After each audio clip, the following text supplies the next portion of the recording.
So this is my Sawstop contractor saw, and what I'm doing here is I'm installing a premium fence. I'm taking off this old extruded aluminum one that came with it, and the premium fence, it comes standard on the PCS cabinet saw as their entry-level fence. It's not quite as beefy as the T-Glide fence, but it's the same design, and quality on it I think is just as good. Quick note, this premium fence is not designed for the contractor saw. They recommend the T-Glide fence. Reason I went with the premium fence instead is one, its size, it comes in at 30 inches, and two is a cost. I bought it for $230. Side note with this, it's not, if you're not following the manufacturer's recommendations, you could be voiding your warranty and or damage your saw and or hurt yourself. So please, this is just a video of entertainment. It's not a how-to guide necessarily. So right here, pulling off this extruded aluminum piece, and we'll run you through this process of how I installed it. And overall, I'm really happy with how it came out. So please enjoy the video.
So, we got it lined up here.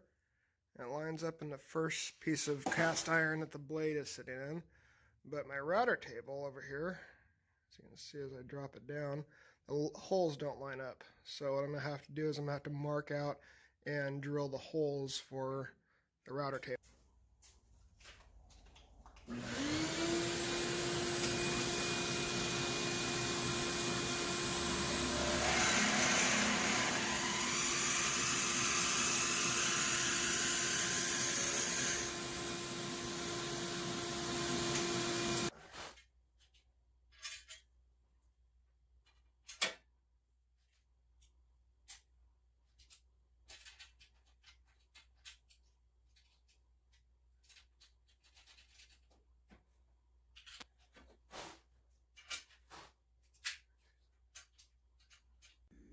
So I've got my two rail assemblies put on. This is the front one. You can see here, right out of that bolt there to support this cast iron router wing table. And on the back side here, it doesn't quite go all the way to where that bolt hole is, so I'm leaving this unsupported, and I really had a debate in my head if I wanted to do this, but thinking back, the extruded aluminum that was the fence before really provided no support. So this router wing has been essentially holding itself up fine for the last 6-7 months I've had it.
So here it is all done. I just have to calibrate the measurements here. You can see those are nice, easy, big to read. This thing slides so nice. This is just beautiful. Obviously, this is going to be my next project here, is getting a piece of melamine and installing brackets to get a further side wing table out.